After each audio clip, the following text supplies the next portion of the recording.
নমস্কার দর্শকবৃন্দ, আমি ডক্টর তপন চৌধুরী। আমার যোগ হোমিও চ্যানেলে আপনাদের সবাইকে স্বাগত জানাই। আশা করি আপনারা সবাই সুস্থ আছেন এবং ভালো আছেন। আজ আমি আপনাদের অ্যান্টিমোনিয়াম টাট্টারিকাম যে হোমিওপ্যাথিক মেডিসিনটা আছে সেটার সম্বন্ধে কিছু আলোচনা করব। যে অ্যান্টিমোনিয়াম টাট্টারিকাম ওষুধটা কী এবং এই ওষুধটা কোন জায়গাটায় কিভাবে কাজ করে এবং কোন সিচুয়েশানে বা কী সমস্যায় আপনারা এই অ্যান্টিমোনিয়াম টাট্টারিকামের বা অ্যান্টিমটাটের 30 বা 200 বা 1M পোটেন্সি সেবন করতে পারবেন। আমি এটা নিয়ে আজকে আলোচনা করব। আশা করব দর্শকবৃন্দ আপনারা ভিডিওটা শুরু থেকে শেষ পর্যন্ত পুরোটা দেখবেন। তো এই যে অ্যান্টিমটাট বা অ্যান্টিমোনিয়াম টাট্টারিকাম, এটা কিন্তু মিনারেল কিংডম থেকে তৈরি হওয়া একটা ওষুধ এবং এই ওষুধটা বেশিরভাগ বাচ্চা এবং বয়স্ক এদের ক্ষেত্রে কিন্তু খুব ভালো কাজ করে। এই ওষুধটার প্রধান কাজ বা সবথেকে বেশি ব্যবহার করা হয় সেটা হলো রেসপিরেটরি সিস্টেমে বা আপনার শ্বসন যন্ত্র সম্বন্ধক কোন একটা রোগে বা কোন একটা ডিজিজে, সেটা নিউমোনিয়ার সমস্যা হতে পারে, সেটা ব্রঙ্কাইটিসের সমস্যা হতে পারে, সেটা কফ কাশির সমস্যা হতে পারে, সেটা আপনার ঠিকঠাক করে শ্বাস না নেওয়ার সমস্যা হতে পারে। যেসব সমস্যাগুলো আপনার রেসপিরেটরি সিস্টেমকে এফেক্ট করে বা লাংসে কোনো ইনফেকশন হয়েছে বা লাংসে কোনো ইনফ্লামেশন হয়েছে, সেই সব সিচুয়েশনে এই অ্যান্টিমোনিয়াম টাট্টারিকাম যে হোমিওপ্যাথিক মেডিসিনটা আছে সেটা কিন্তু খুব ভালো কাজ করে। নেক্সট বলবো দর্শকবৃন্দ, যদি আমরা এর লক্ষণ পরিচয়ের দিকে যাই তাহলে কিন্তু অ্যান্টিমোনিয়াম টাট্টারিকামের মাথার যে সিমটমটা সেটাও কিন্তু বেশ ইম্পর্টেন্ট। পেশেন্টের কিন্তু প্রচুর পরিমাণে ফ্রন্টাল হেডেক হয়, তার মাথার সামনের দিকে, চোখের উপরে, কপালের দিকে প্রচুর পরিমাণে একটা হেডেক, মাথা ব্যথা লক্ষ্য করা যায়। এছাড়াও তার মাথা প্রচুর ভারী ভারী লাগে। পেশেন্টের মনে হয় যে মাথার মধ্যে প্রচুর পরিমাণে কফ জমে আছে, তাই জন্য তার মাথা প্রচুর পরিমাণে ধরে থাকে। তার কিন্তু সাইনাসেরও প্রবলেম হয়। নেক্সট বলবো দর্শকবৃন্দ, নাকের সমস্যা।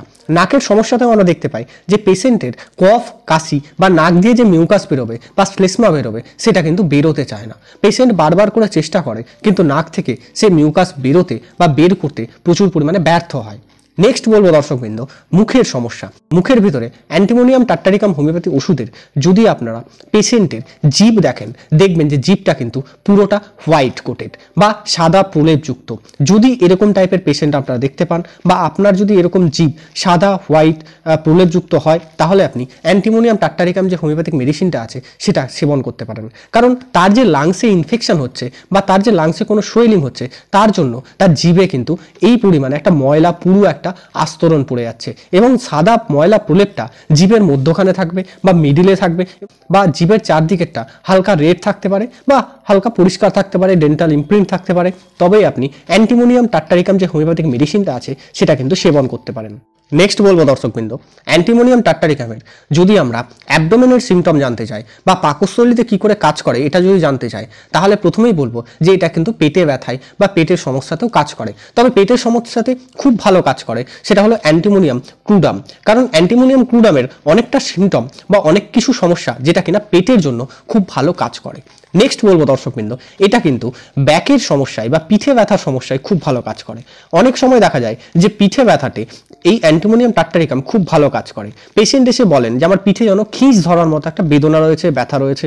আপনি বিভিন্ন রকমের ওষুধ দিয়েছেন, আর্নিকা, ভেরেট্রাম অ্যালবাম বা বেলিস্পার দিয়েছেন, কিন্তু কোনো কাজ করেনি। আপনি কিন্তু এক্ষেত্রে অ্যান্টিমোনিয়াম টাট্টারিকাম যে হোমিওপ্যাথিক মেডিসিনটা আছে তার কথা কিন্তু ভাবতে পারেন।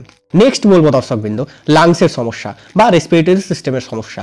এই ওষুধটা সব থেকে বেশি ব্যবহার করা হয় সেটা হলো লাংসে বা রেসপিরেটরি সিস্টেমে। বা আপনার যদি কফ কাশির কোনো সমস্যায় কফ বের করতে এই ওষুধটা কিন্তু প্রচুর পরিমাণে হেল্প করে। এছাড়াও দর্শকবৃন্দ, যদি আপনার অ্যাজমার কোনো প্রবলেম থাকে বা হাঁপানির কোনো প্রবলেম থাকে বা আপনার বয়স হয়েছে, আপনি ক্রনিক একটা কফের সমস্যায় ভুগছেন, সেটা নিউমোনিয়ার সমস্যা হতে পারে, সেটা ব্রঙ্কাইটিসের সমস্যা হতে পারে, সেটা হয়তো আপনার শ্বাস নিতে কোনো কষ্ট হচ্ছে সেটার সমস্যা হতে পারে, তাহলেও কিন্তু এই ওষুধটা খুব ভালো কাজ করে দর্শকবৃন্দ। এবং এই ওষুধটার পেশেন্ট সে কি করে, কাশতে কাশতে তার কিন্তু কফ কোনো মতে ওঠে না বা কোনো সময় মনে হয় যে এই কাশিতে তার কিন্তু বমি হচ্ছে বা বমি হওয়ার মতো একটা ফিলিংস হয়। এরকম যদি আপনি ফিলিংস দেখতে পান তাহলে কিন্তু অ্যান্টিমোনিয়াম টাট্টারিকাম যে হোমিওপ্যাথিক মেডিসিনটা আছে সেটা কিন্তু খুব ভালো কাজ করে। এর সাথে পেশেন্টের জ্বর আসতে পারে, এর সাথে পেশেন্টের দুর্বল হওয়া লাগতে পারে বা এর সাথে পেশেন্ট কিন্তু ড্রাউজিনেস হতে পারে, পেশেন্টের মন খারাপ হতে পারে, পেশেন্ট প্রচুর পরিমাণে দুর্বল হয়ে যায়, অলস অলস লাগে বা মুখের যে রং সেটা ফ্যাকাশে হয়ে যায়। মনে হয় পেশেন্ট কিন্তু অনেক দিন ধরে একটা রোগে ভুগছে বা অনেক দিন ধরে তার কিন্তু সমস্যা চলছে। এছাড়াও দর্শকবৃন্দ, পেশেন্টের একটা কিন্তু হুইজলিং সাউন্ড একটা চলতে থাকে বা র্যাটলিং সাউন্ড একটা বুকের মধ্যে চলতে থাকে।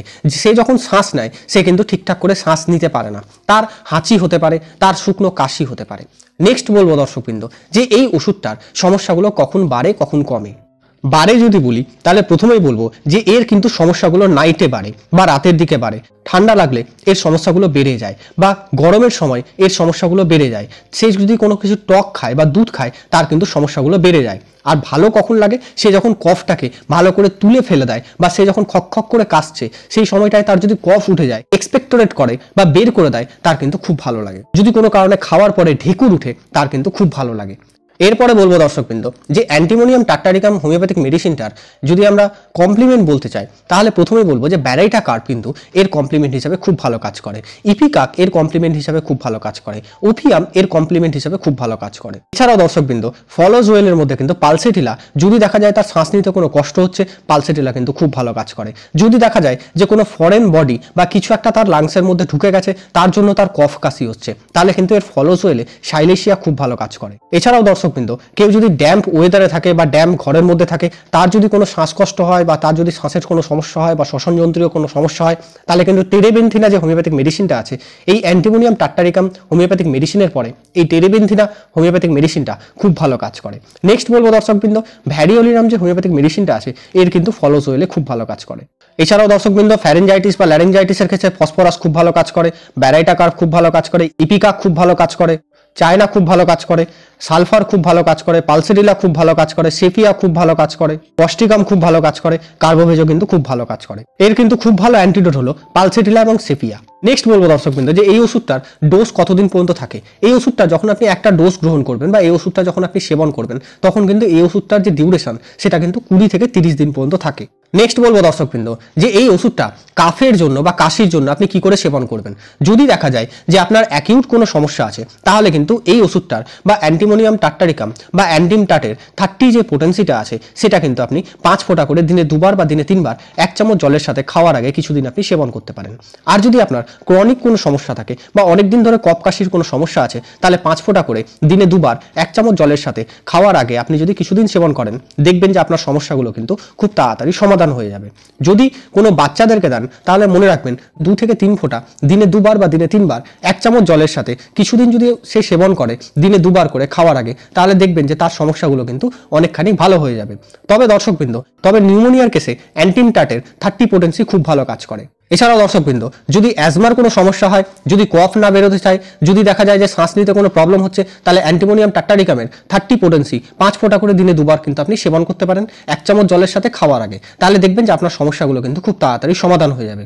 যদি দেখা যায় যে আপনার কোনো অ্যালার্জিক ব্রঙ্কাইটিসের কোনো সমস্যা হচ্ছে বা অ্যাকিউট ব্রঙ্কাইটিসের সমস্যা হচ্ছে, তার সাথে স্নিজিং আছে, তার সাথে কফ বেরোতে চাইছে না, তাহলে কিন্তু আপনি অ্যান্টিম টাট 200 5 ফোঁটা করে দিনে 2 বার পরপর 2 থেকে 3 দিন বা 4 দিন যদি সেবন করেন দেখবেন যে আপনার সমস্যাটা কিন্তু আস্তে আস্তে সমাধান হয়ে যাবে।